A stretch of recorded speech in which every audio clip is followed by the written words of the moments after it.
यत्सङ्कल्पातपतितपनो वातिवात समिन्धे वह निर्धत्ते धरणिरुदधी लङ्घते नैव वेलां सोऽयं श्रीमान्निखिलजगताम् अन्तरात्मावतीर्णो धर्मं रक्षन् दिशतु कुशलं स्वामिनारायणो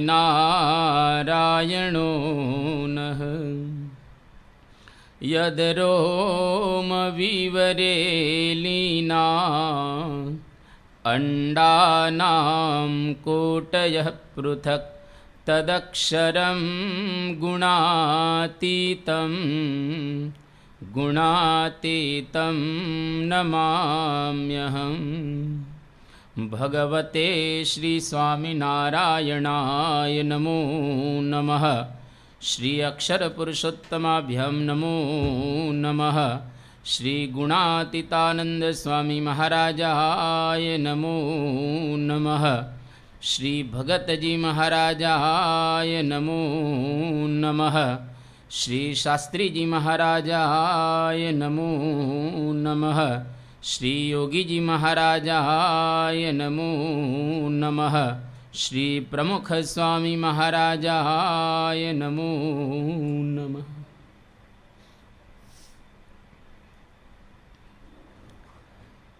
गई काले આપણે જન્મંગલ નામાવલીમાંથી પૂર્વ ભૂમિકા માણી આગળ શતાનંદ સ્વામી આપણને સમજાવી રહેલા છે કે અસ્ય શ્રી જન્મંગલાખ્યસ્ય શ્રી હરિયષ્ટોત્તર શતનામ સ્તોત્ર મંત્રસ્ય શતાનંદ ઋષિ અનુષ્ટુપ છંદ ધર્મનંદન શ્રીહરિર્દેવતા धार्मिक इति बीजं बृहद्व्रतधर इति शक्ति भक्तिनंदन इति कीलकम चतुर्वर्ग सिद्ध्यर्थे जपे विनियोग। आटली बात करीने पछी शतानंद स्वामी एक एक नामनो प्रारंभ करशे, परंतु आनी अंदर एवं बताववामां आवे छे के श्रीहरि अष्टोत्तर शत नाम स्तोत्र मंत्रस्य शतानंद ऋषि एटले के आ स्तोत्रनी अंदर 108 नाम रहेला छे, परंतु अहीं कहे छे स्तोत्र मंत्रस्य।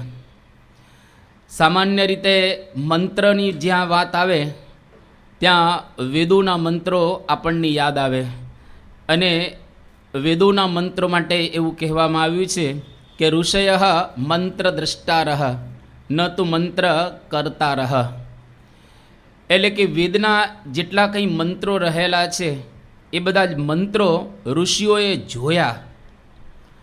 ऋषिओए आ मंत्रोनी कोई रचना करी नथी। सामान्य रीते रचना करवी अने जोवुं ए बे अलग वस्तु रहेली छे। जोवुं अर्थात एना हृदयनी अंदर स्फूर्णा थवी, एने पोते रच्युं न होय, इधर उधर थी विचारी अने मार्गदर्शन प्राप्त करी अने लखવું एक जुदी वस्तु रहेली छे अने अंतःस्फूर्णा थी जे कंई आवे अने कलम द्वारा कागळनी अंदर उतारવું ए पण एक जुदी वस्तु रहेली छे। एटला माटे वेदोनी वाणीने आपणा भारतवर्षनी अंदर वेदाः अपौरुषेयाः ए कोई पुरुषे बनावेला नथी, परंतु अनादिकाळथी आ भारतवर्षनी अंदर के विश्व में आ वेदनी वाणी चाली आवे छे। जेटला जेटला कांई ऋषिओ थया ए बधा ज ऋषिओने आ वेदना मंत्रोनुं स्फुरण थयो। एटले ए लोकोए जे कंई हृदयनी अंदर देखाणुं अनुभव्युं एने कलम द्वारा लख्युं। एटला माटे वेदो आजे भारतवर्षनी अंदर तमे कोई पण खूणामां जाओ, दरेक खूणानी अंदर वेदोनो सरखो ज आदर छे। एटલું જ नहीं, परंतु वेदनी अंदर एवं कहेवामां आवे छे के ચારે ચાર ભારતના જુદા જુદા વિસ્તાર છે, પૂર્વ, પશ્ચિમ, ઉત્તર અને દક્ષિણ. કોઈ જગ્યાએ વેદમાં પાઠાંતર જોવા મળતું નથી. તમે પુરાણો લો, ઇતિહાસ ગ્રંથો લો કે કાવ્ય ગ્રંથો લો, એ બધામાં થોડો થોડો પાઠાંતર તમને જોવા મળે, પણ વેદોની અંદર પ્રાયઃ પાઠાંતર છે જ નહીં. કારણ કે એને બહુ આદરથી ભારત વર્ષમાં જોવામાં આવેલા છે, અને ઋષિઓએ પણ એને ઘનપાઠ, પદપાઠ, જટાપાઠ, સંહિતા પાઠ આ બધા દ્વારા ખૂબ સારી રીતે જાળવેલા છે. પરંતુ અહીંયા આગળ સ્તોત્ર મંત્રસ્ય, આ સ્તોત્રરૂપી મંત્ર છે, એટલે કે વેદના જે મંત્રો છે એના તુલ્ય આ પણ સ્તોત્ર રહેલું છે. અને એના રચયિતા એટલે કે એને કાગળની અંદર ઉતારનારા શતાનંદ સ્વામી છે. અને શતાનંદ સ્વામી તો ફક્ત એક માધ્યમ છે. ઋષિઓ જેમ વેદોની અંદર માધ્યમ છે, એવી જ રીતે અહીંયા આગળ શતાનંદ સ્વામી ફક્ત માધ્યમ બનેલા છે, પરંતુ એને સ્ફુરણ કરનાર તો કોઈક બીજા એટલે કે શ્રીજી મહારાજ રહેલા છે, એવું અહીંયા આગળ ગર્ભિત રીતે કહેવામાં આવેલું છે. બધાને ખ્યાલ છે કે રામાયણની જ્યારે રચના થઈ એ વખતે વાલ્મીકી ઋષિ પોતાના આશ્રમમાં બેઠેલા હતા. હવે આ ગ્રંથની રચના કરતાં પહેલાં એમને એક દ્રશ્ય જોયું કે એક ક્રૌંચ મિથુન એટલે કે ક્રૌંચ પક્ષીનું જોડકું એ ત્યાં બેઠેલું હતું વૃક્ષ ઉપર, અને એક પારધીએ બાણ માર્યું. અને આ ઋષિના હૃદયમાં એકદમ દુઃખ ઉત્પન્ન થયો, અને એમાંથી જે શ્લોક નીકળ્યો એ શ્લોક બહુ પ્રસિદ્ધ રહેલો છે કે મા નિષાદ પ્રતિષ્ઠામ ત્વમ અગમઃ શાશ્વતી સમાહા યત ક્રૌંચ મિથુનાદ એકમ અવધિ કામ મોહિતમ. આ શ્લોક જ્યારે નીકળ્યો ત્યારે આકાશવાણી વાલ્મીકીજીને સંભળાણી કે તમે છંદોબદ્ધ આ શ્લોકની અંદર તમારું દુઃખ વ્યક્ત કરેલું છે, તો આ જ છંદની અંદર તમે આખી રામાયણની રચના કરો. અને વાલ્મીકીજીએ એ છંદમાં રામાયણની રચના એ કરી. તો વાલ્મીકીજીને જે શ્લોક સ્ફુર્યો એમને બનાવ્યો નથી, કવિઓ બનાવે એને અનુભવ ન હોય, પણ છતાંય શ્લોકો બની શકતા હોય છે ઇધર ઉધરથી લઈને. પણ વાલ્મીકીજીને આ સ્ફૂર્ણા થઈ એટલે એમને આખી રામાયણ છે આ લખી 33,000 શ્લોકનો ગ્રંથ, બધું જ સ્ફૂર્ણાથી એમને લખેલું છે. એટલે આજે નવીન આપણને લાગે છે. 21 લાખ વર્ષ પછી જે ગ્રંથો અંતઃસ્ફૂર્ણાથી આવેલા હોય એ હંમેશા તાજાના તાજા રહેશે, એ કોઈ દિવસ વાસી નહીં થાય. પણ જે ગ્રંથોની રચના સામાન્ય રીતે પોતાની કલ્પનાએ કરીને લખેલી હશે એ ગ્રંથો અમુક કાળ સુધી સારા રહેશે, પછી એ કાળની અંદર બધા લુપ્ત થઈ જશે. તો આ સ્તોત્ર મંત્રસ્ય એટલે કે આ મંત્ર તુલ્ય સ્તોત્ર રહેલું છે, અને શતાનંદ સ્વામીને એની સ્ફૂર્ણા થઈ. અનુષ્ટુપ છંદ, અનુષ્ટુપ છંદની અંદર આ સ્તોત્ર રખાયેલું છે. છંદના ઘણા પ્રકારો વેદમાં બતાવવામાં આવેલા છે કે બૃહતિ, પંક્તિ, તિષ્ટુપ, અનુષ્ટુપ, શાર્દુલ વિક્રીદી, વસંત તિલકા, આવા બધા છંદો છે. તોટક, પિલ્લો, સગ્ધ્રા વગેરે વગેરે. એમાં સૌથી સરળમાં સરળ જો કોઈ છંદ હોય તો અનુષ્ટુપ છંદ. એટલે કોઈ પણ કવિ જ્યારે સંસ્કૃતની અંદર લખવાનો પ્રારંભ કરે એટલે આ છંદમાં લખે, એટલે એકદમ સરળ પડે. એટલે આ સ્તોત્રનો છંદ છે અનુષ્ટુપ. ધર્મનંદન શ્રી હરિર દેવતા. કોઈ પણ જ્યારે સ્તોત્ર રચાય એનો કોઈક દેવતા હોવો જોઈએ. જેમ કે કોઈ ફિલ્મ હોય એનો નાયક હોય, અથવા નવલકથા કોઈ લખે તો એનો પણ મુખ્ય કોઈક નાયક હોય અથવા મુખ્ય પાત્ર એક હોય. એવી જ રીતે આ સ્તોત્રના જે દેવતા છે એ ભગવાન સ્વામિનારાયણ પોતે રહેલા છે. ધાર્મિક ઇતિ બીજમ, એટલે કે ધાર્મિક એટલે ધર્મ એ બીજ મંત્ર છે આ સ્તોત્રનો. ભલે બીજ નાનું હોય પરંતુ છતાંય એમાંથી કામ મોટું થતું હોય છે. કબીર વડ આપણે જોઈએ છીએ, બીજ એકદમ નાનું જ હતું, પણ છતાંય કેટલો કબીર વડ મોટો થયો. એવી જ રીતે આ સ્તોત્રનું બીજ શું છે તો કે ધર્મ છે. 108 નામમાં મુખ્ય બીજ તરીકે ધર્મને સ્વીકારવામાં આવેલો છે. એટલે ધાર્મિકતા આ સ્તોત્રનો પાયો રહેલો છે. એટલા માટે શાસ્ત્રની અંદર એક એવી વાત કરવામાં આવી કે ધર્મો વિશ્વસ્ય જગત પ્રતિષ્ઠા. આખા જગતની પ્રતિષ્ઠા જેને આધારે વિશ્વ રહેલું છે એના પાયાની અંદર ધર્મ રહેલો છે. એટલે આ ખાસ સ્તોત્રની અંદર ધર્મ પ્રધાન છે, મુખ્ય છે. અને ગુણાતીતાનંદ સ્વામી જેમની વાતમાં એક વાત એવી લખેલી છે કે અમારે તો ધર્મ રાખતા જે થશે એ કરવું છે એવો અમે ઠરાવ કર્યો છે. આ ગુણાતીતાનંદ સ્વામીએ આપણને કહ્યો. અને પુરુષોત્તમ પ્રકાશ જે ગ્રંથ નિષ્કુળાનંદ સ્વામીએ લખેલો છે, આખા ગ્રંથની અંદર એને ઘણી વાતો કરેલી છે. 22 ગ્રંથો આમ નિષ્કુળાનંદ સ્વામીએ નિષ્કુળાનંદ કાવ્યમાં અને 23મો ભક્ત ચિંતામણી.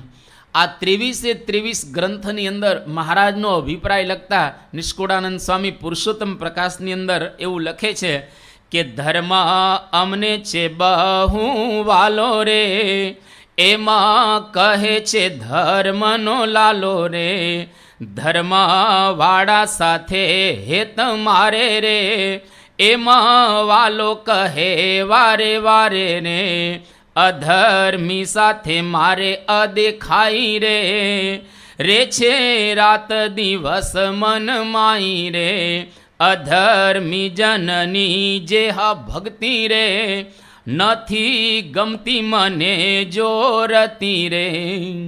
મહારાજ આ પોતાનો અભિપ્રાય બતાવી રહેલા છે કે ધર્મવાળાની ભક્તિ મને ખૂબ ગમે છે, પણ અધર્મનું આચરણ કરીને કોઈ ભક્તિ કરે એ મહારાજ કે મને જરાય ગમતી નથી. એટલે મહારાજનો ધર્મ પાળવામાં ખૂબ આગ્રહ છે. અને શતાનંદ સ્વામી મહારાજની નજીક રહેતા હતા. એની હાજરીમાં જ આ સ્તોત્રનું એમને એ સ્તોત્ર બનાવેલું છે. એટલે સ્વાભાવિક રીતે મહારાજનો અભિપ્રાય ખૂબ સારી રીતે પોતે જાણે. અને નિષ્કુળાનંદ સ્વામી બીજી જગ્યાએ પણ બહુ સુંદર વાત કરી કે સુધી સહેલ એ વાત છે ધર્મ પાળવો દ્રઢ મને, ધર્મ મૂકીને કામ કોઈ કરવું નહીં કોઈ દને. કોઈ દિવસ ધર્મનો ત્યાગ કરી અને કામ ન કરું. મહારાજ તો ત્યાં સુધી પોતે કહે છે કે ધર્મવાળા જન મને વાલા રે, બીજા જાણું છું નરસા અને નમાલા. મહારાજ કે જે ધર્મ રાખતા હશે એ જ મને વાલા છે, બાકીના બધા નરસા અને નમાલા છે. એટલે આખા સ્તોત્રની અંદર ધાર્મિક ઇતિ બીજમ, એટલે કે ધર્મ મૂળ છે એનું બીજ રહેલું છે. ત્યાર પછી આગળ કહે છે બૃહદ વ્રત ધર ઇતિ શક્તિ.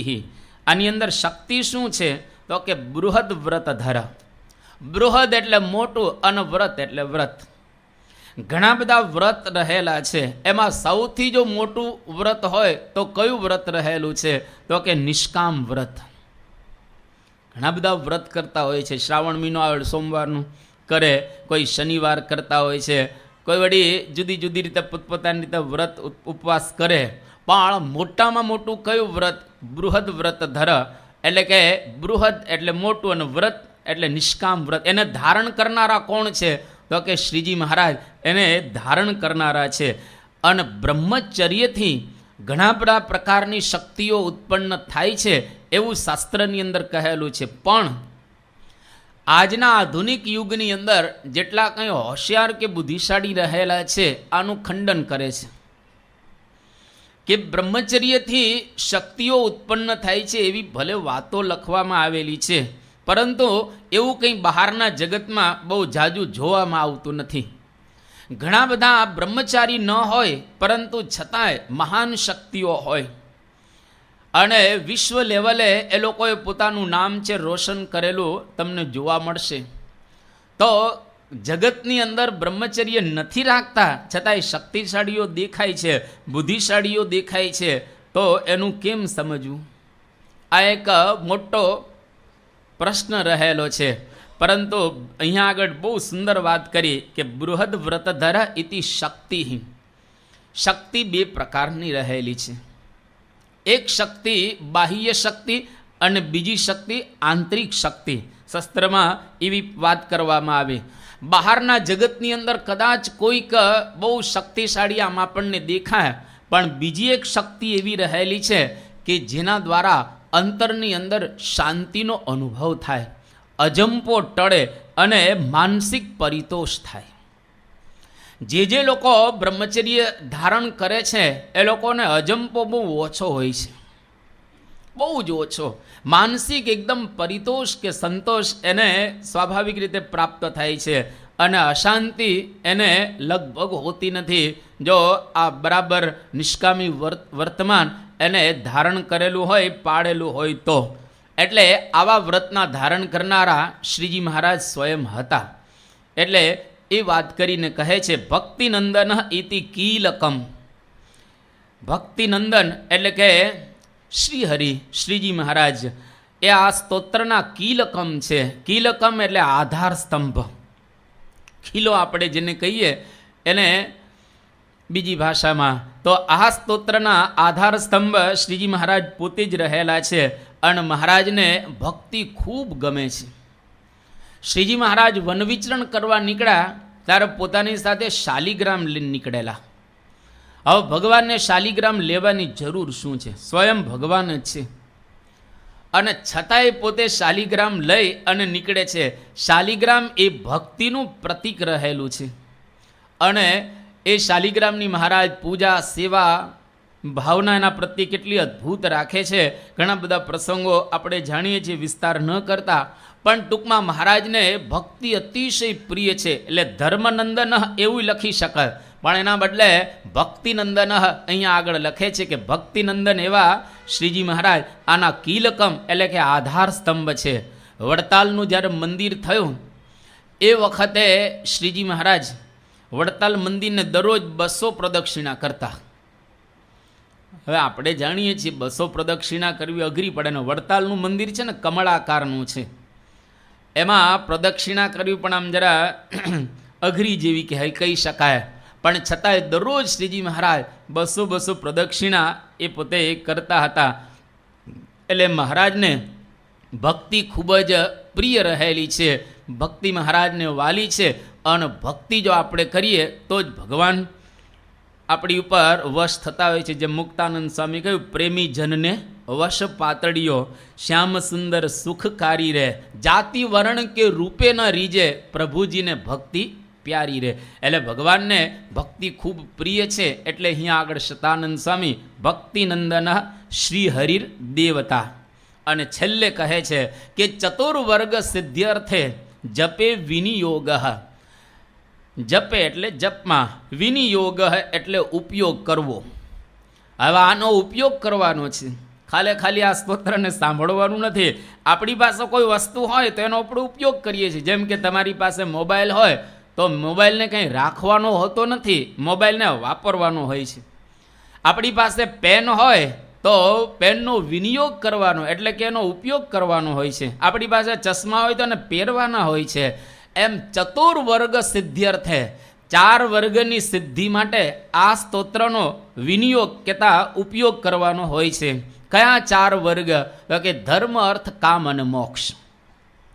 જીવનમાં ધર્મ સંપાદન કરવો હોય એટલે કે આપણે બરાબર ધર્મમાં ન વર્તી શકતા હોઈએ, ઘણી વખત ન વર્તી શકીએ આપણે, કોઈક વખત આપણાથી ભૂલ થઈ જતી હોય અને ગચ્છત સ્ખલનમ ભવતી એવ ક્વાપી, આપણે વારે ઘણી વખત ભૂલ કરી નાખતા હોઈએ છીએ અને ધર્મમાં ચ્યુતિ આવી જાય તો એ વખતે આ સ્તોત્રનો પાઠ કરવો.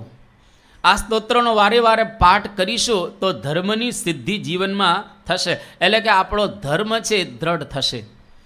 ત્યાર પછી બીજી વાત કરી કે અર્થ. હવે પૈસાદાર થવા માટે આ સ્તોત્રનો ઉપયોગ કરવા જેવો છે. પૈસાદાર થવો, તમે બધા ગ્રહસ્થ છો એટલે સ્વાભાવિક રીતે ગ્રહસ્થની ભાષા પૈસો કહેવાય અને સંતોની ભાષા ત્યાગ કહેવાય. તો તમારે પૈસાદાર થવું હોય તો પણ નિયમિત રીતે આ સ્તોત્રનો પાઠ કોઈ કરે તો એ પૈસા પણ એને પ્રાપ્ત થાય છે. બહુ સ્પષ્ટ અહીં શતાનંદ સ્વામી લખે છે, ચતુર્વર્ગ સિદ્ધ્યર્થે, 4 વર્ગની સિદ્ધિ માટે આનો વિનિયોગ કરવો, કેતા ઉપયોગ કરવો. ત્રીજી વાત લખે છે કે કામ. હવે સ્વાભાવિક રીતે ગ્રહસ્થ બધા પોતાના દીકરા અને દીકરીની માટે સારી દીકરી કહેતા સારી વહુ પ્રાપ્ત થાય એના માટે કંઈક કરતા હોય છે, અને દીકરીઓ બધી સારો એને પતિ પ્રાપ્ત થાય એના માટે પણ વ્રત કરતા હોય છે. અને શાસ્ત્રમાં પણ કાત્યાયની દેવીની ઉપાસના કરે, બહેનો સારો પતિ મળે, ગોપીઓ જેમ ભગવાનને માટે કરતી હતી એવી રીતે ઘણા બધા બીજા વ્રત કરતા હોય છે કે સારો પતિ મળે અને સારી પત્ની મળે. તો એના માટે પણ આ સ્તોત્ર એનો પાઠ કરવાની જરૂરિયાત છે કે એનો ઉપયોગ કરવો. અને છેલ્લે મોક્ષ માટે, આત્યંતિક મુક્તિ પ્રાપ્ત કરવી હોય કે મોક્ષ મેળવવો હોય એના માટે પણ આ સ્તોત્રનો ઉપયોગ કહેતા વિનિયોગ કરવો. આટલી વાત કરી અને પછી મંગલ કરે છે કે વર્ણિવેશ રમણીય દર્શનમ. શ્રીજી મહારાજનું દર્શન કેવું છે તો કે વર્ણિવેશ, મહારાજે વર્ણિવેશ ધારણ કરેલો છે અને એકદમ રમણીય, દરેકને ગમી જાય એવા શ્રીજી મહારાજ રહેલા છે. મંદ હાસ રુચિર આનનાંબુજમ, એટલે કે મહારાજ એકદમ આછું સ્મિત કરે છે, એનું મુખ કમળ એકદમ રુચિર લાગે છે. ત્યાર પછી પૂજિતમ સુર નરોત્તમૈ મુદા, એટલે કે ઉત્તમ નર મનુષ્યો એટલે રાજાઓ અને સુર એટલે દેવતાઓ, દેવતાઓ અને રાજાઓએ જેની પૂજા કરેલી છે એવા ધર્મનંદનમ, એટલે કે ધર્મના પુત્ર, અહમ એટલે હું શતાનંદ સ્વામી, અને વિચિંતય એટલે કે એનું ધ્યાન કરું છું, ચિંતન કરું છું. પહેલાં ધ્યાન અને પછી જ્ઞાન. જો ધ્યાન કરીએ તો જ્ઞાન સ્થિર થાય, પણ અત્યારે આપણે બધા કળિયુગની અંદર રહેલા છીએ એટલે કદાચ ધ્યાન ન કરી શકીએ તો ધ્યાન રાખવું, ધ્યાન રાખીએ તો પણ ઘણું રહેલું છે. એટલે અહીંયા આગળ શતાનંદ સ્વામી વિચિંતય એટલે કે હું ધ્યાન કરું છું ધર્મનંદનમ, ધર્મનંદન એવા શ્રી હરિનું એમ કહી અને હવે આ સ્તોત્રનો પ્રારંભ કરે છે. 108 નામ, એમાં સૌથી પહેલું નામ પસંદ કર્યું ઓમ શ્રી કૃષ્ણાય નમઃ. અહીંયા આગળ શ્રી કૃષ્ણાય નમઃ, શ્રિયાયુત કૃષ્ણ ઇતિ શ્રી કૃષ્ણ. શ્રિયા એટલે શોભા, શોભાથી યુક્ત એવા કૃષ્ણ એટલે શ્રી કૃષ્ણ. અને 7મા નામમાં કૃષ્ણાય નમઃ એ લખેલું છે, એટલે આ આપણને રિપીટેશન લાગે. પહેલું નામ શ્રી કૃષ્ણાય નમઃ, 7મું નામ કૃષ્ણાય નમઃ. આ બે નામ એકદમ સરખા જ આપણને લાગે, પરંતુ બે નામમાં ઘણું બધું અંતર રહેલું છે. પહેલું નામ શ્રી કૃષ્ણએ કહ્યું એ સ્વરૂપ પરક છે, એટલે કે શ્રીજી મહારાજનું સ્વરૂપ કેવું છે એ શતાનંદ સ્વામી આપણને બતાવી રહેલા છે. અને બીજું નામ છે એ શ્રીજી મહારાજના ગુણ કેવા છે એ વાત શતાનંદ સ્વામી કરી રહેલા છે. એ વખતે એની વાત કરીશું, પણ અત્યારે શ્રી કૃષ્ણાય નમઃ મહારાજનું સ્વરૂપ કેવું છે. કારણ કે આ નામો બધા ગઈકાલે જેમ આપણે વાત કરી એના 3 જ પ્રકાર છે નામના. અમુક નામ એવા છે કે મહારાજના સ્વરૂપનું વર્ણન કરશે, અમુક નામો એવા છે કે જે મહારાજના ગુણોનું વર્ણન કરશે, અને અમુક નામો એવા છે જે મહારાજના કાર્યોનું વર્ણન કરશે. એટલે સ્વરૂપ, ગુણ અને કાર્ય આ ત્રણેયનું વર્ણન કરનારા જુદા જુદા નામો રહેલા છે. એમાં પહેલું નામ શ્રી કૃષ્ણાય નમઃ એ મહારાજના સ્વરૂપનું વર્ણન અહીંયા આગળ કરી રહેલા છે. કે મહારાજનું સ્વરૂપ કેવું હતું તો કે શ્રિયા એટલે શોભાથી યુક્ત કૃષ્ણ. મહારાજ શ્યામ વર્ણવાળા હતા, અને છતાં પણ શ્યામ વર્ણ હોવા છતાં મહારાજ શોભાથી યુક્ત લાગતા હતા.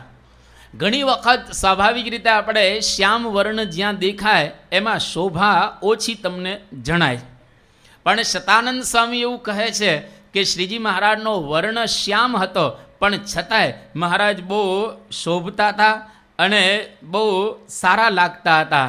તમે જો ઘણી વખત તમે પરદેશની અંદર જાઓ, યુરોપના દેશોમાં અથવા તો અમેરિકા કે આ બાજુ ચાઇના વગેરે દેશોની અંદર તમે જાઓ, બધા માણસો ધોળા જ છે, કોઈ માણસ ત્યાં આગળ કાળો છે જ નહીં. તમે વેસ્ટર્ન વર્લ્ડમાં જાઓ, એક પણ માણસ તમને કાળો જોવા મળે. ચામડીમાં બધા સફેદ છે. ભારતમાં એવો કોઈ જોવા મળે. ગમે તેટલો રૂપાળો હોય તોય યુરોપના માણસની પાસે આપણા માણસને ઊભો રાખવામાં આવે એટલે કાળો જ લાગે. ગમે તેટલો રૂપાળો પણ એની પાસે કાળો લાગે. એટલા બધા ત્યાં આગળ ધોળા છે, પણ બધા શોભાવાળા નથી. શોભાવાળા ત્યાં આગળ તમને અમુક જોવા ગમે નહીં, ભલે સફેદ છે પણ ગમતા નથી. તો અહીંયા આગળ મહારાજનો વર્ણ શ્યામ છે, પણ છતાંય એ સતાનંદ સ્વામી કહે છે કે એકદમ મહારાજ શોભાથી યુક્ત. વ્યાસજી કેવા હતા? હવે વ્યાસજીના ખાડા ખાડા શરીર ઉપર હતા, વાળ ખૂબ હતા અને એકદમ કાળા હતા, પણ આખા ભારત વર્ષમાં વ્યાસજી દરેકને ગમતા હતા, ગમે છે ને ભવિષ્યમાં ગમશે. ઉદ્ધવજીનું વર્ણન આવે છે કે ઉદ્ધવજી શ્યામ હતા, છતાંય દરેકને ગમે છે. કૃષ્ણ ભગવાન શ્યામ હતા, છતાંય દરેકને ગમે છે. એટલે એની અંદર એક પ્રકારની શોભા હોય છે. અને જ્યાં જ્યાં ઊંડાણ હોય, શોભા એને જ ખરેખર આમ યોગ્ય કહેવાય. જ્યાં જ્યાં ઊંડાણ હોય ને ત્યાં ત્યાં હંમેશા શ્યામતા હોય છે. તમે જો દ્વારિકાનો દરિયો એ ત્યાં ઊંડો છે અને નીલ આખો છે, પણ એ દરિયાના કિનારે જઈએ તો આપણને ગમવાનું છે. આકાશ નીલ હોય પણ છતાંય એ આપણને આકાશ ગમે છે. એમ સતાનંદ સ્વામી અહીંયા આગળ કહી રહેલા છે કે મારા શ્યામ હતા. સંત સ્વામી ઘણી વખત અમને સારંગપુરમાં જ્યારે કથા કરતા ત્યારે કહેતા કે મહારાજ છે ને કોળીના વર જેવા લાગતા હતા. આ સંત સ્વામીના શબ્દો રહેલા છે કે મહારાજ કેવા હતા કે કોળીના વર જેવા. એટલે કે મહારાજને પેલા શીડીના ચાંઠા પણ હતા ઘણા બધા, પણ છતાંય પરમહંસોએ જે વર્ણન કરેલું છે એના કાવ્યની અંદર તમને એક પણ જગ્યાએ એવો હલકું વર્ણન કે આમ ઉતરતું વર્ણન નહીં લાગે. અદ્ભુત રીતે પરમહંસોએ વર્ણન કરેલું છે. તો કેવા શ્રીજી મહારાજ શોભાથી યુક્ત હશે એ આપણે સમજી શકીએ છીએ.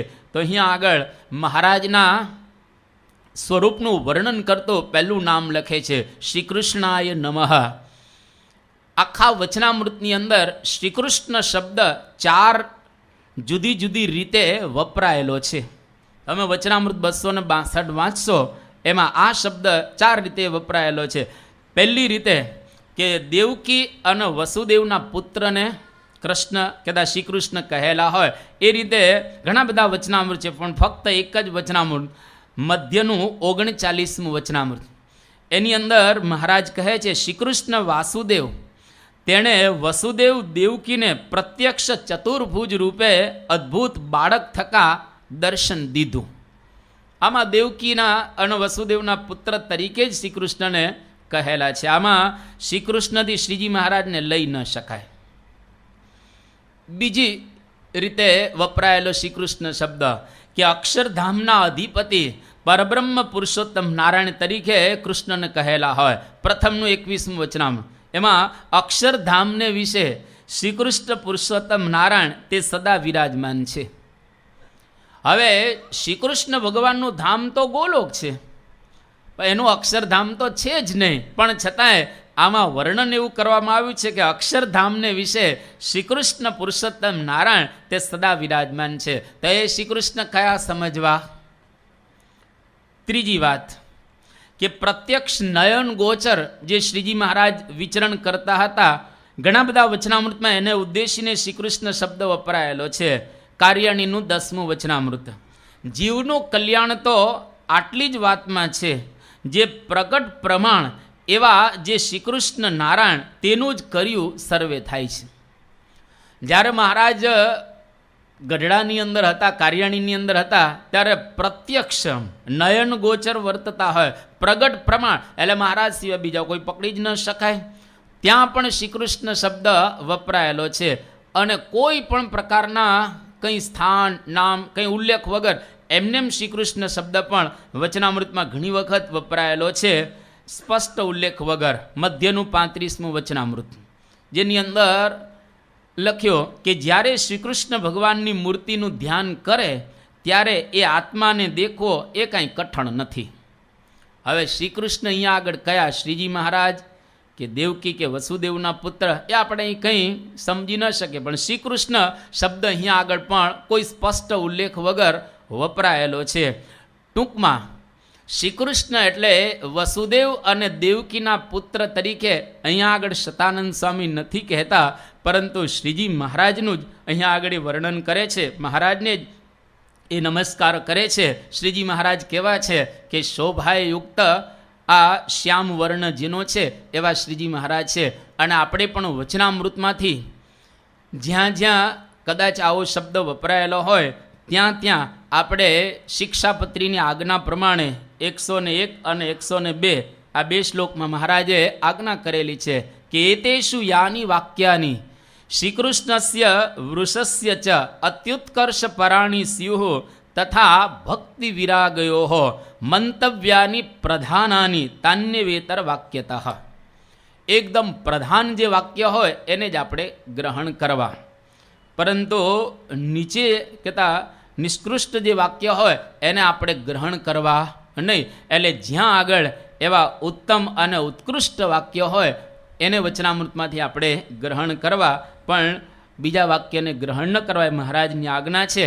તો અહીંયા આગળ શ્રીકૃષ્ણ શબ્દ એ અનાદિ શ્રીકૃષ્ણ તરીકે શ્રીજી મહારાજને આપણે બિરદાવવા. અનાદિ શ્રીકૃષ્ણની વાતો હમણાં નારદજી જ કરવાના છે.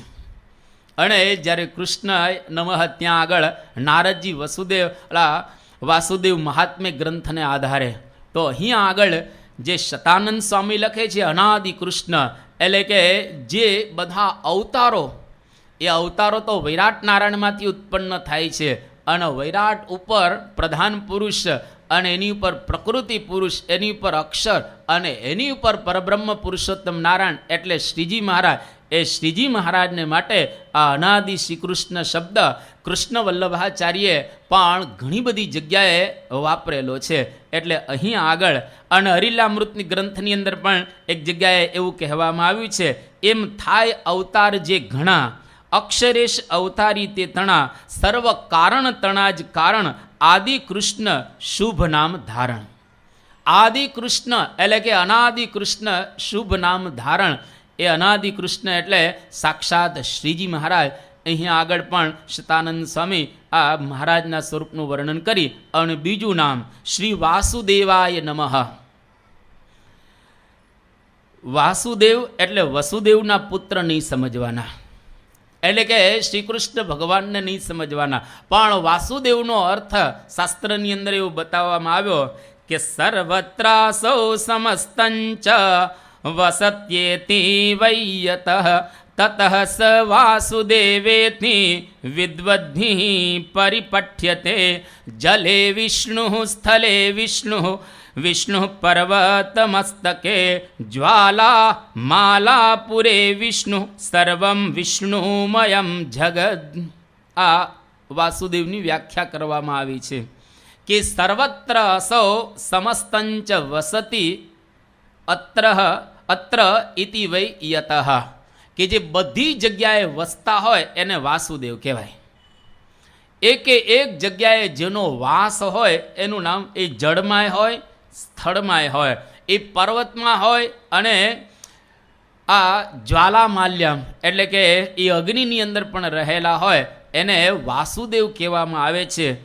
અને એવા જે વાસુદેવ હોય એને નમસ્કાર કરે છે. તો શ્રીજી મહારાજ સર્વત્ર રહેલા છે. ઘણા બધા વચનામૃતોની અંદર પણ આ પ્રકારે વાત કરવામાં આવી છે. મધ્ય વડતાલનું 13મું વચનામૃત, એની અંદર મહારાજ કહે છે મૂર્તિમાન ભગવાન અક્ષરધામમાં રહ્યા થકા જ અનંત કોટી બ્રહ્માંડમાં ભાસે છે. અનંત કરોડો બ્રહ્માંડની અંદર મહારાજ દેખાય છે અને રહે છે. ઈશાવાસ્ય ઉપનિષદની અંદર પણ આ જ વાત કરવામાં આવે કે ભગવાન સર્વત્ર છે. ઈશાવાસ્યમ ઇદમ સર્વમ. કબીરજી જેમ કહે છે સબ ઘટ મેરા સાઈયા સુની ઘટ ન સેજ, બલિહારી વો ઘટકી કે જા ઘટ પ્રગટ હોય. એટલે ભગવાન તો ઘટ ઘટની અંદર રહેલા છે, બધું જાણે છે, બધું જુએ છે, અને બધી જગ્યાએ એનો વાસ રહેલો છે. આવા જે શ્રીજી મહારાજ એને હું નમસ્કાર કરું છું. એક વખત આ હરિચરિત્ર ચિંતામણીમાં પ્રસંગ છે કે ગઢડામાં મહારાજ વિરાજમાન હતા અને દરબારમાં એક હરિજન આવ્યો, એટલે એક ભક્ત આવ્યો અને મહારાજને એક રૂપિયો આપ્યો. શ્રીજી મહારાજે રૂપિયાનું સામું પણ ન જોયું એટલે પેલાને એમ કે મારો રૂપિયો શ્રીજી મહારાજે જોયો નથી એટલે એ લેતા નથી. એટલે પેલા એ મહારાજના પગની પાસે રૂપિયો લઈને આવ્યો, ત્યાં મૂક્યો. મહારાજ જોયું જ નહીં. એટલે એના મનમાં એમ કે મહારાજને આ રૂપિયો એનો ખ્યાલ નથી આવ્યો. એટલે રૂપિયો મહારાજની આંગળી ઉપર મૂક્યો. હવે તો સ્પષ્ટ ખ્યાલ આવ્યો છે ને કે રૂપિયો આંગળી ઉપર પડ્યો એટલે મહારાજને રૂપિયાનો સ્પર્શ પણ થયો. એટલે મહારાજે રૂપિયાને ઉડાડી નાખ્યો. અને જેવો ઉડાડ્યો એ વખતે સુરા ખાચરને મહારાજે કહ્યું કે સુરા આપા, આ હરિજન, આ ભક્ત રૂપિયો લઈને આવ્યો અને મેં એની સામે પહેલાં ન જોયો, નજીક મૂક્યો ત્યારે ન જોયો. એને એમ કે આ મારો રૂપિયો લેશે, મારા પગની આંગળી ઉપર એને રૂપિયો મૂક્યો. પણ એને ક્યાં ખબર છે કે એના ઘરે એના પટારામાં 10 રૂપિયા હતા, એમાંથી આ એક જ રૂપિયો લઈને આવ્યો છે, 9 તો ત્યાં મૂકીને આવ્યો છે. અને મને આપવા માટે ફક્ત એને એક જ રૂપિયો આપ્યો એટલે મેં એની સામે જોયું ને. અને પેલાને થયું કે ના, શ્રીજી મહારાજ આપણા પટારાના રૂપિયાને પણ જાણી રહેલા છે. એટલે મહારાજ બધું, કારણ કે એનો વાસ સર્વત્ર છે. જોબન પગી ઘોડી ચોરવા આવ્યો, મહારાજ ત્યાં આગળ પ્રગટ થયા, જાણતા હતા. એક વખત સ્વામી બાપાને એક હરિભક્તે ફોન કર્યો. હવે ફોન કર્યો એટલે ફોનમાં સ્વામી બોલ્યા કે તારું મોઢું ગંધાય છે, ત્યાં દારૂ પીધો છે. અને ખરેખર પહેલાં દારૂ પીને જ ફોન કરેલો. હવે ફોનમાં દારૂની ગંધ કેવી રીતે આવે? એટલે ભગવાનને સંત છે એ બધું જ જાણતા હોય છે, એનો વાસ સર્વત્ર હોય છે. એટલા માટે શાસ્ત્રોમાં કહેવામાં આવ્યું, યો વેત્તિ યુગપત સર્વમ પ્રત્યક્ષેણ સદા સ્વતઃ. આ સમજવા જેવો શ્લોક રહેલો છે. યો વેત્તિ જાણે છે, યુગપદ એક સાથે. હવે એક સાથે બધી જગ્યાએ હો તો જ તમે જાણી શકો, અન્યથા ન જાણી શકીએ આપણે. હવે અહીંયા આગળ હોય ને ભરૂચે હોઈએ, મુંબઈએ હોય ને બીજી જગ્યાએ, અને એક કાલાવ છેદે ને, આ ભગવાન માટે શબ્દ વાપરવામાં આવે કે ભૂતકાળમાં જેટલું થઈ ગયું હોય, વર્તમાનમાં જેટલું થઈ રહ્યું હોય અને ભવિષ્યની અંદર જેટલું થવાનું હોય, એ એક જ કાળે અને એક જ ક્ષણે બધું જ જાણે. હવે આ કેટલી એક મોટી વાત કહેવાય. તો શ્રીજી મહારાજ આ બધું જ જાણનારા છે અને બધી જગ્યાએ રહેનારા છે. એવા વાસુદેવ એ શ્રીજી મહારાજ, એને અહીંયા આગળ શતાનંદ સ્વામી નમસ્કાર કરે છે. ત્રીજું નામ નરનારાયણાય નમઃ. આમ સ્પષ્ટ રૂપે આપણે જોઈએ તો નરનારાયણ દેવને નમસ્કાર આમ થઈ શકે. આમાં બીજો કોઈ સ્વાભાવિક રીતે આપણને અર્થ ન દેખાય. નરનારાયણ એને નમસ્કાર શતાનંદ સ્વામી કરી રહેલા છે. પણ નરનારાયણ એનો અર્થ પણ સમજવા જેવો છે, એનો વિગ્રહ પણ સમજવા જેવો રહેલો છે. નરેણ સહિત ઇતિ નારાયણ, નરની સાથે રહેલા એવા નારાયણ. એ તો સ્પષ્ટ છે. નરનારાયણ દેવ આ ભરતખંડના ભૂમિયા હતા. અને આપણે જાણીએ છીએ કે ભૂમિયા હોવાને નાતે શ્રીજી મહારાજે સૌથી પહેલું મંદિર અમદાવાદની અંદર કર્યું અને નરનારાયણ દેવ એની અંદર મહારાજે પધરાવ્યા.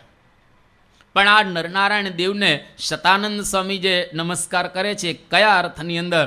તો પહેલાં સમજીએ નારાયણને અને નરને.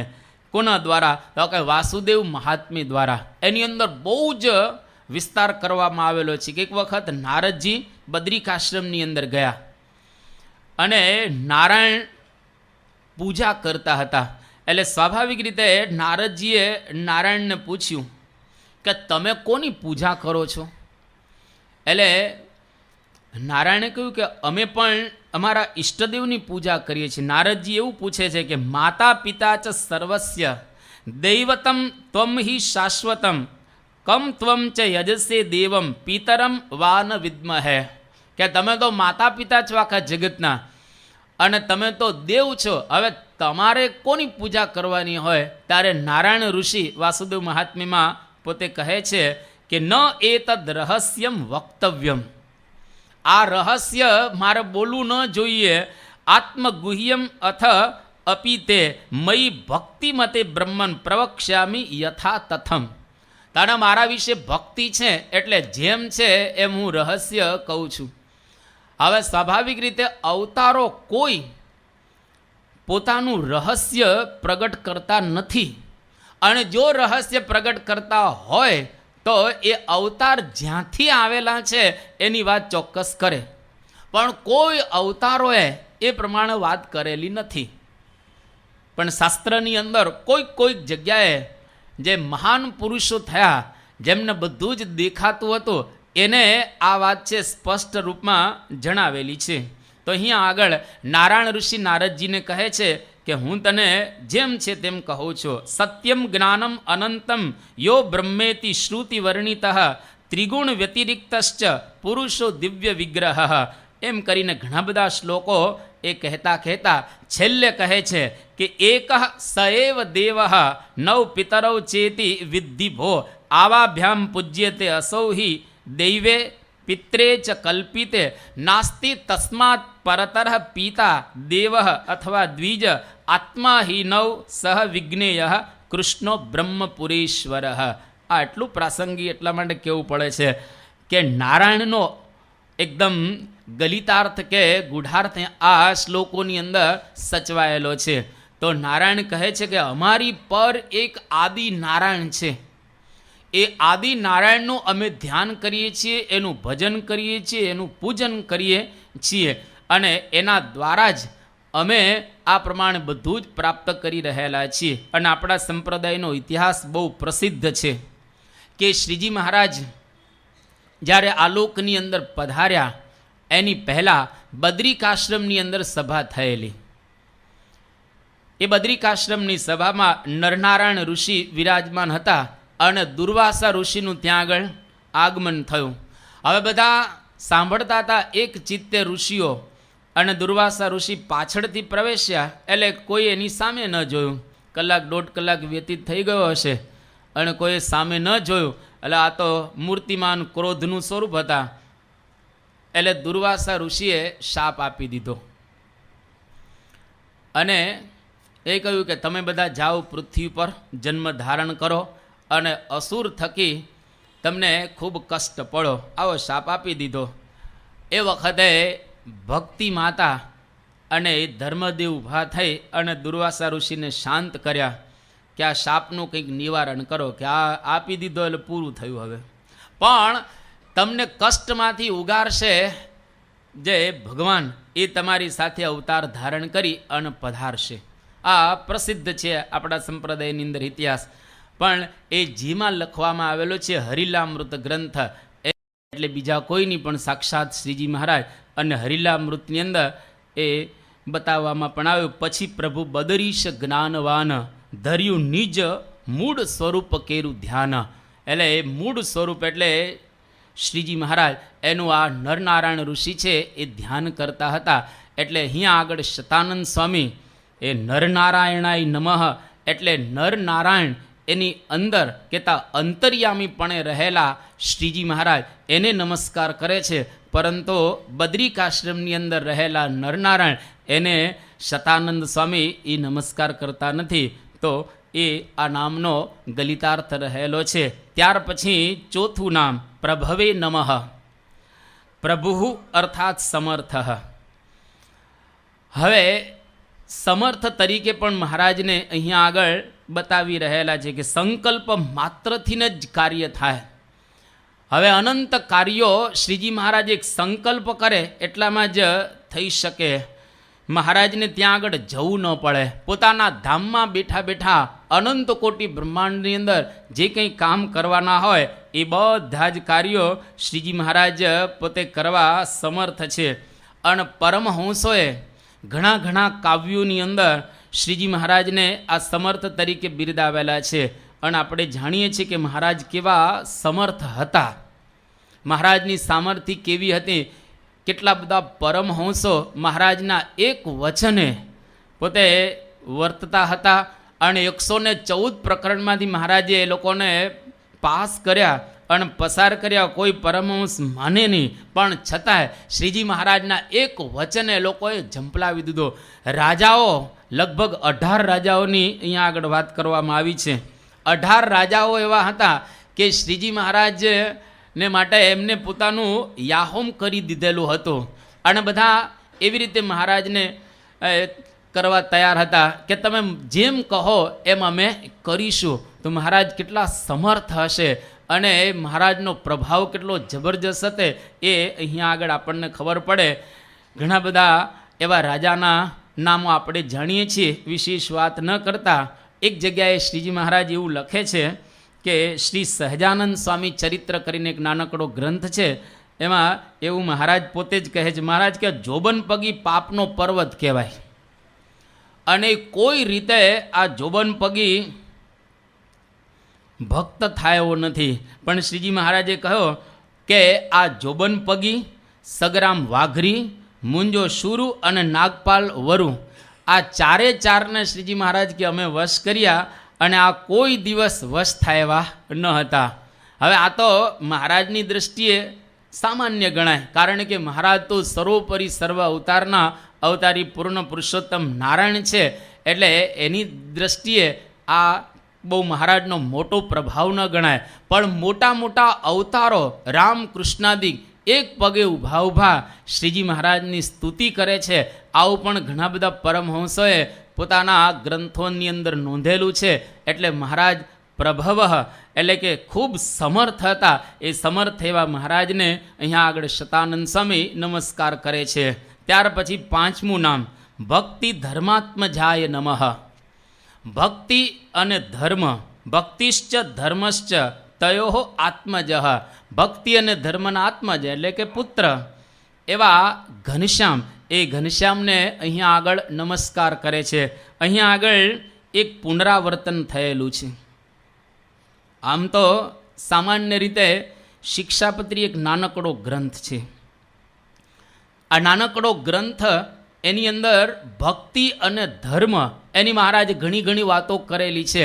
પણ એક જગ્યાએ શ્રીજી મહારાજ એક વાતને કહેવા ડબલ વખત એકની એક વાત નિષેધ મુખથી અને આ પ્રમાણે એનાથી ઉલટી રીતે મહારાજે કહેલી છે.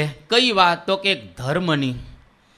ધર્મની અને ભક્તિની વાત. એમાં ધર્મની વાત છે મહારાજે 2 વખત શિક્ષાપત્રીમાં કહ્યું અને રિપીટેશન કર્યું. તો અહીંયા આગળ શતાનંદ સ્વામી ધર્મ અને ભક્તિ એના નંદન તરીકે કહેતા, એના પુત્ર તરીકે એટલા માટે બિરદાવે છે કે મહારાજને બેય વાલા હતા.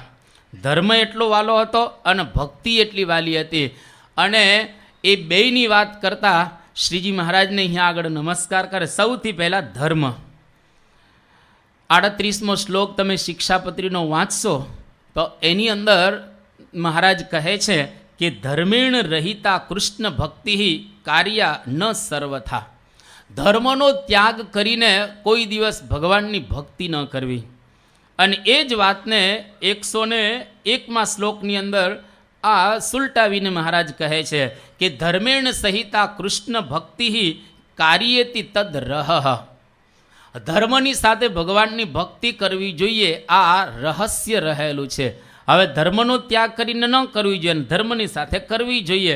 એમાં ફેર શું છે? બે વાત એકની એક રહેલી છે. પણ ધર્મમાં મહારાજને નિષ્ઠા બહુ છે અને અતિશય એને પ્રિય ધર્મ રહેલો છે. એટલે અહીંયા આગળ શતાનંદ સ્વામી ધર્મ અને ભક્તિના આત્મજ એટલે દીકરા તરીકે મહારાજને નમસ્કાર કરે છે. કારણ કે મહારાજને બેય વહાલા હતા. અને આપણે જાણીએ છીએ ગઈકાલે થોડી વાત કરેલી હતી કે જ્યારથી મહારાજ લોજમાં આવ્યા ત્યારથી એને ધર્મ ખૂબ ગમતો હતો અને એમને ધર્મ ખૂબ વાલો હતો. આખા આ સ્તોત્રની અંદર પણ ધર્મ મુખ્ય તરીકે રાખેલો છે, એ બીજ મંત્ર રહેલું છે. અને ત્યાર પછી મહારાજની ભક્તિ પણ એટલી જ ગમતી હતી. અને શાસ્ત્રોમાં એક વાત એવી કરવામાં આવેલી છે કે ભક્ત્યા અહમ એકયા ગ્રાહ્ય ન સાધન કોટિભિ. એટલે કરોડો કોઈ સાધન કરે એના કરતાં જો ભાવથી કોઈ ભગવાનની ભક્તિ કરે તો એના દ્વારા ભગવાન ખૂબ રાજી થઈ જાય.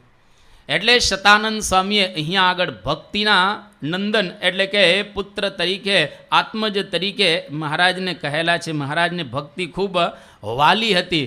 ન દાનમ ન તપો, કે ભગવાન દાન તપ ઇજ્યા એટલે કે યજ્ઞ યાગાદિક દ્વારા, શૌચમ એટલે કે શરીરની પવિત્રતા દ્વારા, ન વ્રતાની વ્રત દ્વારા રાજી થતા નથી, પણ અમલયા ભક્ત્યા. જો ખરેખર આપણે એવી શુદ્ધ ભક્તિ કરીએ તો એના દ્વારા ભગવાનની પ્રસન્નતા આપણી ઉપર થાય. એટલે ભક્તિ અને ધર્મ એ મહારાજને વાલા ખૂબ હતા. એટલે એમના આત્મજ તરીકે અહીંયા આગળ મહારાજને નમસ્કાર કરે છે. તો આ પ્રમાણે 5 નામ અહીંયા આગળ શતાનંદ સ્વામી આપણને બતાવીને આગળ 6ઠું નામ બતાવી રહ્યા છે, અજન્મને નમઃ. હવે સ્વાભાવિક રીતે ભગવાન પણ આલોકની અંદર આવે છે, એનો જન્મ થાય છે. પણ અહીંયા આગળ સ્પષ્ટ કહે છે, ન વિદ્યતે જન્મ યસ્ય સહ ઇતિ અજન્મા. ભગવાનના માતા પિતા છે એનો મતલબ એવો થયો કે એનો જન્મ થયો છે. પરંતુ વેદમાં એક એવી શ્રુતિ રહેલી છે, ન જાતો ન જનિષ્યતે. ભગવાન જન્મતાય નથી અને ભગવાન આવ્યાય નથી માતાના ગર્ભ દ્વારા. હવે સ્પષ્ટ આપણને દેખાય છે છતાંય નથી કઈ રીતે સમજવું. આપણી બુદ્ધિમાં કોઈ દિવસ આ વાત બેસી શકે એવી નથી. ન જાતઃ ન જનિષ્યતે, જન્મ્યાય નથી, જન્મશે નહીં. યા શ્રુતિ કાં ખોટી હોય કાં આપણી આંખો ખોટી હોય. એમાંથી એક ખોટું હોઈ શકે. આપણી આંખો તો સાચી છે કાકા, આપણને બીજું દેખાય છે તો આ પણ દેખાય છે. હવે ભગવાનના માતા પિતા છે, ભગવાન નાના થયા છે, એ આવ્યા છે માણસની જેમ, છતાં એનો જન્મ નથી. કઈ રીતે સમજવું? તો કૃષ્ણ ભગવાનની ગીતામાં એક વાત લખી કે જન્મ કર્મ ચ મે દિવ્યમ.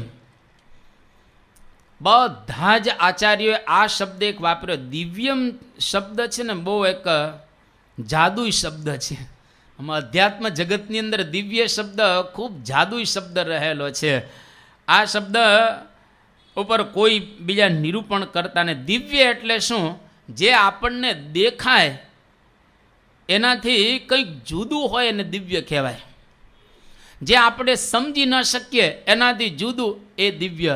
જ્યાં આપણું મન ન પહોંચે એનાથી જુદું એ દિવ્ય.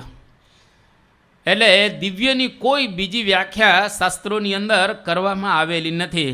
પણ અહીંયા આગળ કહ્યું કે કર્મને આધીન જે કંઈ જન્મ થાય એને જન્મ ધર્યો કહેવાય. આપણે બધા કર્મને આધીન જન્મ ધારણ કરીને આવતા હોઈએ છીએ. પણ કલ્યાણને માટે કોઈ જન્મ ધારણ કરે એ જન્મ ધારણ કર્યો ન કહેવાય. ભગવાન તો અનંતના કલ્યાણ કરવા માટે આ લોકની અંદર પોતે પધારતા હોય છે. એટલા માટે એને અજન્મા કહેવામાં આવ્યા.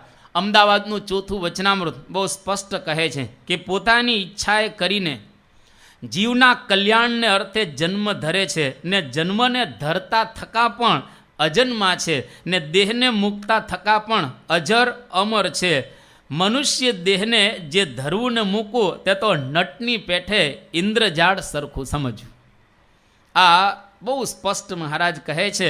ભગવાનને વિશે જન્મ, બાલ્યવસ્થા, યૌવન, વૃદ્ધપણું ને મૃત્યુ ઇત્યાદિ જે કંઈ દેખાય છે દેહના ભાવ તે ભગવાનની લીલા છે. જેવો દિવ્ય શબ્દ છે એવો જ લીલા શબ્દ પણ રહેલો છે. આ 2 શબ્દ અધ્યાત્મ જગતમાં એને બહુ મોટું કામ કરેલું છે. એના દ્વારા બધા જ શાસ્ત્રોના રહસ્યો ખુલી ગયા. જો આ 2 શબ્દ ન હોત તો બધા શાસ્ત્રો રહસ્યથી ભરેલા જ હોત. પણ આ 2 શબ્દે બધા જ રહસ્યો ખોલી નાખ્યા. કંઈ ન સમજાય એટલે બસ દિવ્ય. અક્ષરધામ છે એ દિવ્ય છે. હવે દિવ્યની બીજી કોઈ રીતે આપણે વ્યાખ્યા ન કરી શકીએ. મધ્વ દર્શન તમે વાંચો તો પદે પદે પ્રશ્ન થયા છે. પણ એની અંદર એક વાત એવી લખવામાં આવી, ત્યાં દારૂ છે એના ધામની અંદર, ત્યાં ગધેડા હોય છે ને ઘોડા હોય છે અને બધું જ છે ધામમાં. પણ એને કહ્યું કે આ બધા કેવા છે? તો કે દિવ્ય. જે લોકમાં મળે છે એવું નથી, પણ એ બધું દિવ્ય છે. પણ એ લોકો એની રીતે આખું સેટ કરેલું છે. એટલે મહારાજનો જન્મ આપણને દેખાય છે કે પ્રેમવતી અને ધર્મદેવ થકી થયો છે. પરંતુ મહારાજ આ લોકની અંદર પધારે અને જન્મ ધારણ કરેલો જ નથી, ફક્ત પ્રગટ થયા છે. આપણા બધાનો કહેતા પ્રેમી ભક્તોનો એવો પ્રેમ પરાકાષ્ઠાએ પહોંચ્યો એટલે ભગવાન પ્રગટ થયા અને માતા પિતાનું એક એમણે નિમિત્ત સ્વીકારેલું છે. એટલે અહીંયા આગળ શતાનંદ સ્વામી અજન્મને નમઃ. ભલે જન્મ આપણને દેખાય પરંતુ છતાં એમણે જન્મ ધારણ નથી કર્યો. એટલે અજન્મને નમઃ એમ શતાનંદ સ્વામી આ પ્રમાણે કહે છે. અને આવતીકાલે કૃષ્ણાય નમઃ 7મું નામ છે, ત્યાંથી આપણે શરૂ કરીશું. શ્રી સ્વામિનારાયણ ભગવાનની અનની અનની અનની અનની અનની